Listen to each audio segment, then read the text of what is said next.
just been having a look in one of raised beds where I think it were a couple of months ago, maybe 10 weeks, we planted some snowball turnips, and they're actually quite quick to reach maturity. So I think we might be able to harvest a couple of these turnips today. And while we're there, in the same bed, we've planted some swede, which I haven't checked on for quite a few weeks. So obviously we can have a look at the swede as well and see what sort of size we're getting from them. Maybe there might be one or two of those that we can harvest today as well. So let's go and have a look. Well, this is that patch where we've been growing turnips and swede, and it looks to me like a couple are going to flower. So we'll get net off, we'll have a look, see what's what.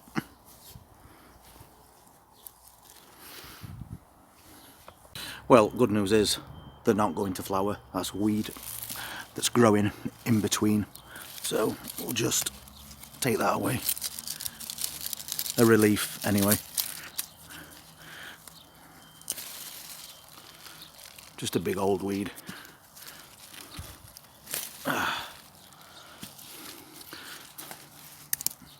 So we can have a look, see what we've got growing down here. Oh, straight away, that's a really good size one. So I'm taking that one out. I'll just give it a twist.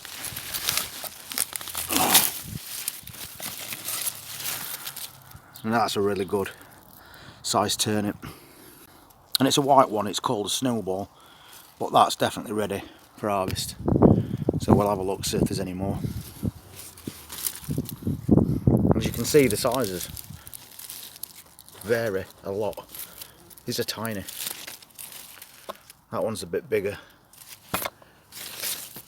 There's a couple growing together there. We did multi-sow them originally, so but not big enough to be taking any of those. But now we know they've not actually gone to seed, we can leave them a while.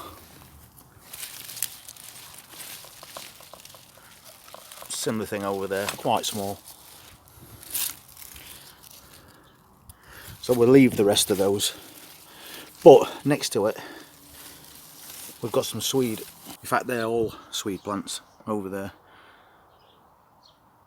So we'll have a bit of a look through it. I mean, that's not a bad size one, to be fair. But I would prefer them to be a bit bigger, so we can get them chopped and mashed in with as potatoes. See if there's any bigger ones. Another snowball turnip there as well. Not a bad size.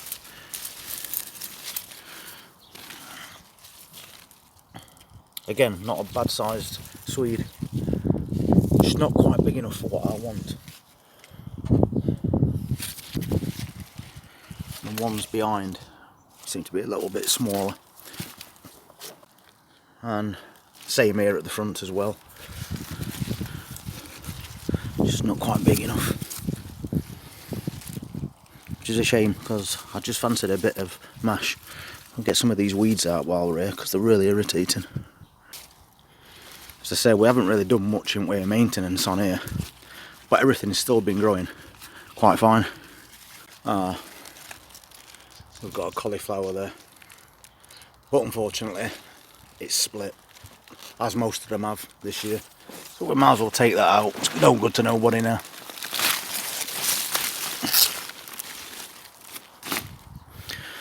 But it'll give the Swedes a bit more breathing space, if nothing else. So, unless I wanted to take quite small ones, there isn't really much I can harvest from this bed. In fact, I think I am going to take this one. At least I can have a little bit of swede doing mash tomorrow. And I've been looking forward to that.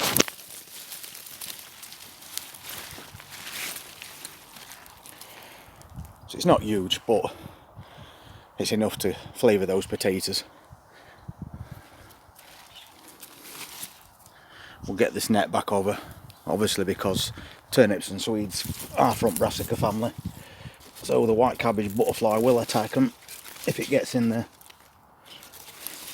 So I'll just get that old pin back down. So, as I expected, they are quite small at the moment, but they've only been in there for probably 10 weeks.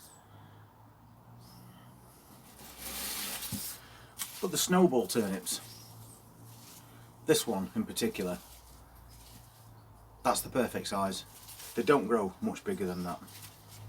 So we're able to harvest one of these.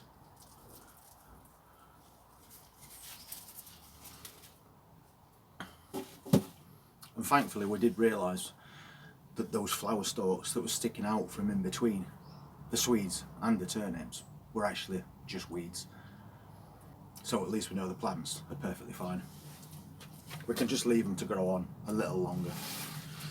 But ultimately we decided we'll just take a small one. Just twist these tops off out of the way. Get rid of a bit of this dirt and roots at the bottom.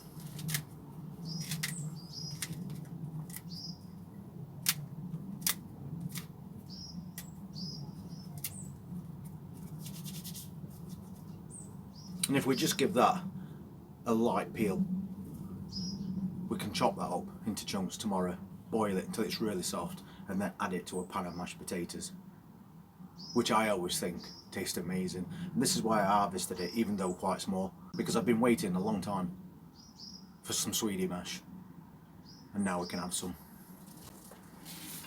And all the rest again can be left to grow on, because they'll grow quite happily all the way through autumn and into winter. So we might as well let the others carry on growing and get some a bit bigger size, because once again, if we harvest those all at once, you can freeze Swede and turnip. But while I was in patio area, I was looking at this container we did, and we did this quite a while ago. Put some little carrots in it, chantenay royals, and because the weather's been so up and down for the last few months, they've not really done much of anything. They've got the carrot tops, but they don't seem to have much in the way of size to them. So I think I'm going to take some out and see exactly what we've got in this container, because it's been growing for far too long for me. So just have a dig around, see if there's actually anything with any value in here. To be honest with you, that's not a bad little carrot, that.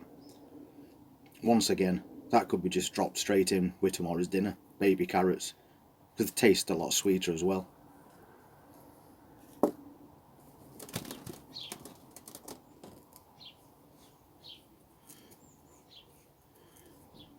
And again, the annoying thing is the carrots are really straight. They've just not put any size on.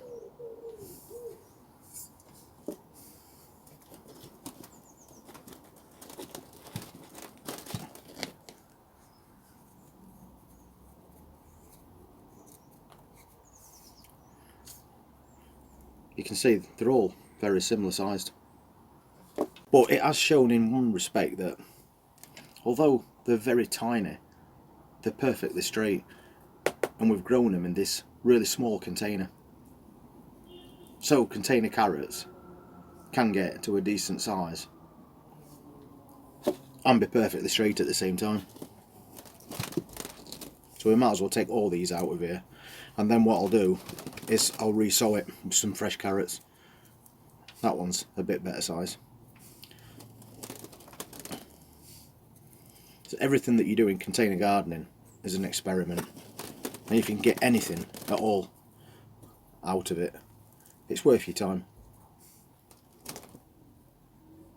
So although not exactly what we was hoping for from that carrot container, we've got an handful of little baby carrots, which basically we just need to cut the green tops off, give them a quick wash, and just drop them straight into a stew or anything else that we might be cooking, just to soften them.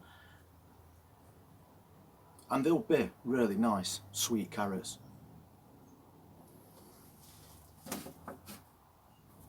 And we've got a Swede we've got a really nice sized turnip as well.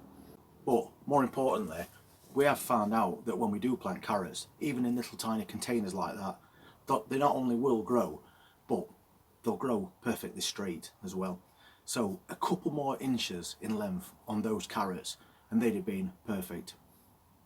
So we're definitely going to replant that, because there's still time for us to grow some more carrots before end of season. So all in all, not too bad for a little Saturday morning harvest. So obviously the next part of this gardening venture is going to be starting to put things in containers like that and growing them to cover in greenhouse. We'll see if we can get a good variety of vegetables growing through the colder parts of the year, including things like this: carrots, beetroots, lettuce, spinach and potatoes, and see if we can get any sizable harvest from that at all, just using minimum space and compost, but adding a little bit of extra shelter. If you want to see how these vegetables turn out in these containers as we carry on moving into autumn and even through winter, then please just hit that subscribe button, press that notifications bell, and we'll see you on next update. Enjoy your weekend.